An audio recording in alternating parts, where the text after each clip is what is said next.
Don't forget to like, share and subscribe to my channel and hit the notification bell button for my future videos. Thank you. Importante po ito. Every time na, sige, mauna po palagi ang inahin pag magsisetting kayo. Sapagkat ang huli nyo ipapasok ay ang broodcock. Sapagkat para maiwasan po, napapaluin ng inahin. Ang inahin ng broodcock.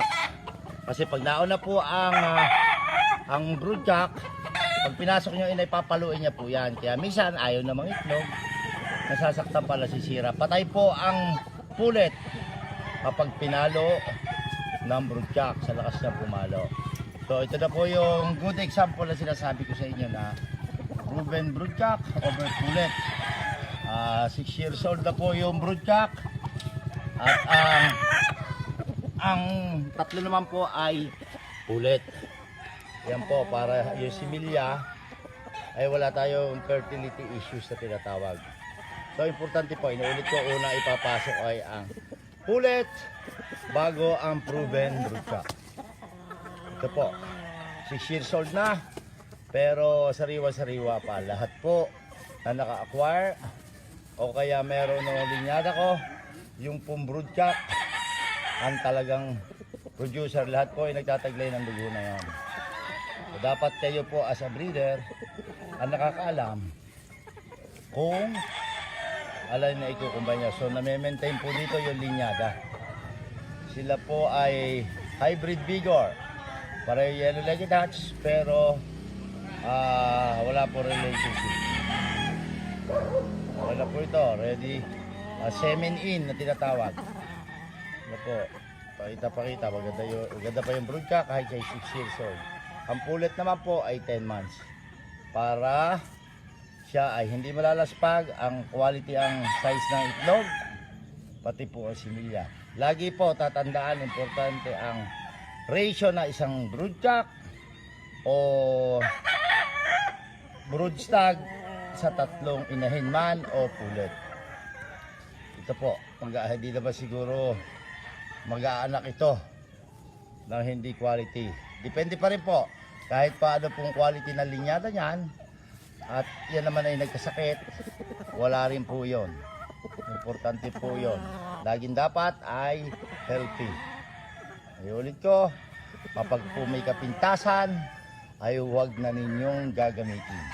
Yun nga pong walang kapintasan, ay natatalo. Yung pa kayang meron kang masasabi o diferensya na makikita sa mga materyales. Iba na po ang level ng labanan ngayon. Masyado ng napakasikip. Kaya dapat po meticuloso ka rin. Kumbaga sa parehas kayong piling-pili ang materyales, at di magkakatalo po ay sa alaga na lang. 25% po para sa akin ay bloodline, 25% ang swerte malas, 50% ay kung paano mo siya inalagaan. Ganun po ako sa conditioning or paglumalaban. Lagi po maingat sa materyales. Kinakargahan ko lang ito na similya, then ay individualize ko na po sila. Magpapunta na po sa single mating. Sinek ko mabuti, 1 whole day ang quality. Kabisado ko po ito, masyado na malalim yung pulet. Kaya ibinalik ko, nahabol ko po yung dugo noong broodcock na proven na pre-potent, ay papasa niya talaga yung characteristic. At marami na rin nanalo dito sa anak nito. Kaya po ito ay ingat na ingat ko. As long na kumakasta po ang broodcock, kahit anong edad niyan, may similya po. Mababawasan ang fertility, pero laging makakaanak at makakaanak yan. Depende sa health condition po, sa health status. Kaya dapat po hindi laspag. Ang tao nga nalalaspag eh. Yung pang manok o broodcock na maraming kinakalantare. Maingat po. Inuulit ko, laging maingat, lalo na kung ito ay proven.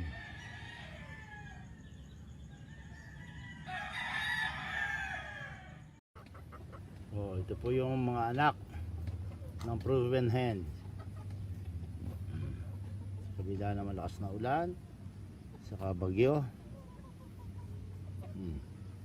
Almost 1 week po, 7 days na umulan.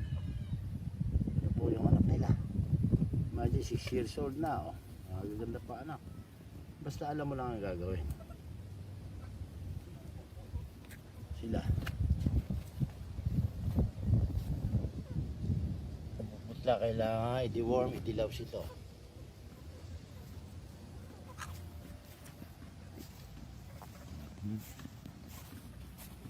Ganda pa. Tatandaan na po na magulang nito. Pero, kaya nga po, importante, yung first 15 eggs lang per season, per hen, ang kukuhanin mo. Sa bawat inahen, para hindi sila malalaspag. Kahit even 5 to 6 years old, nagagamit pa. Nagdala-dalawang baby po ulit na yun. Lo, ang dalawang to, tingnan nyo yung binti. Ipis. Quality pa akong mag-anak. Magkamukha.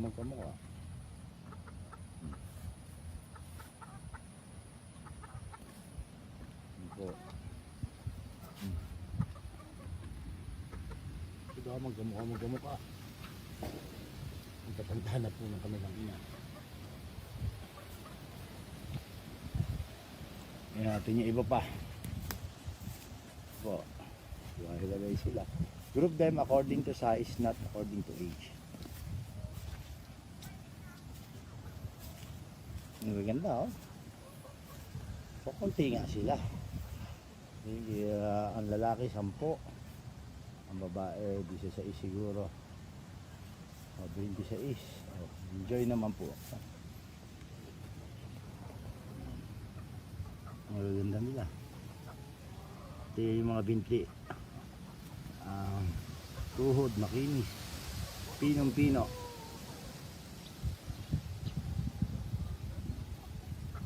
Kahit umulan, bali wala, kompleto ng bakuna nila. So mga 4 months old na ho ito eh. Ang pakain lang po dito, sa day 1, pagkapisa, super sisiw hanggang 4 months. 3.5 months of age, hahaluan nyo na ng Max na may grains para ma-exercise na yung gizzard. Mabilis magtunaw. So, kaya po ako marami ako naiipon na inahin. Pero hindi lahat nagagamit ko yan. Iba na pupunta sa free raffle. Pag may seminar. Yan nyo po. Kasi solid ang tinatawag na genetic transfer. Kasi nga una 15 itlog lang. Yung ibang hen hinihigpitan ko, 10 itlog lang ang kinukuha ko bawat inahen per season. Hindi ko po kailangan ng marami. Hindi naman paramihan ang usapan. Ang usapan ay kung pasado ba sa standard mo yung mapuproduce mo. Quality ba? So, ilalaban to kung gagawin ka. Pero alam ko, banded to ng late born ng WPC. Yung mga tanda. Uniform. Mukha po. Yun, isang yun. Bata pa lang ho. Kumbaga sa tao, alam mo na ang potensyal. Kulay, istasyon, tuhod, shape ng katawan, yung vital statistics. Kita mo na dito sa isang ito. Alam mo na ang patutunguhan.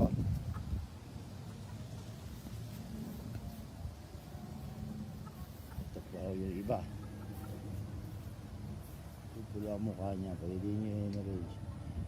Ginagawa ko lang na sila na silungan temporary. Hindi nga pagbigyan mo na. Imagine 7 days na continuous na malakas ang ulan, 24 hours a day umuulan, kaya. Hindi nga, bukod sa kukunti, tandaan ninyo, bukod sa solid at genetic transfer, pag first 15 eggs lang kinukuha mo per inahen, ay kung magkasakit man ay madaling gamutin. Ito hindi yun. Wala. Di ba?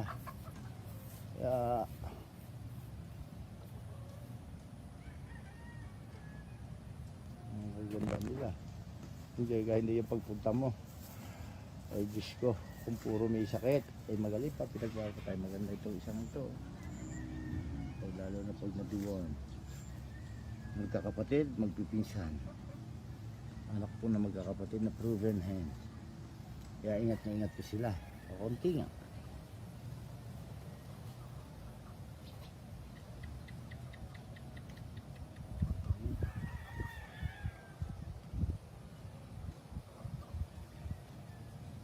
Iba mo naman po ko. Tiyan o.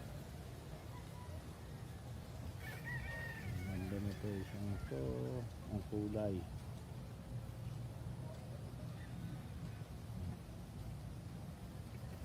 Kitang paho natin. Kumusahin sila pero solid oh. Pang material na. Tanda niya pag line breeding, pang material na, panlaban pa. 21. Yan po. Pagka 3.5 months o 4 months onwards, dapat po may grains na. Para as early na exercise na ang gizzard. Sapagkat importante po yun para siya ay ang foundation na ibigay nyo ay mabilis magtunaw. Sapagkat kapag mabilis po kumain at magtunaw, ay mabilis din niya po pinapatay ang kanyang kalaban. Exercise na po yan. Ayan, yung problema, dapat hulihin na itong malaking to. Straight ko kasi papaluin niya yung maliliit. Doon na po magsisimula magkasakit yun. Bakit hindi ikaw ang kumakain, eh biglang may tatadyak sa likuran mo. Ewan ko kung hindi ka magsukan ng dugo at kung makakain ka pa. Ayan, hari po siya. Meron na po siyang pahila, tingnan nyo. Yung temporary cord para anytime na pwede na siya itali. Siguro 3 weeks pa.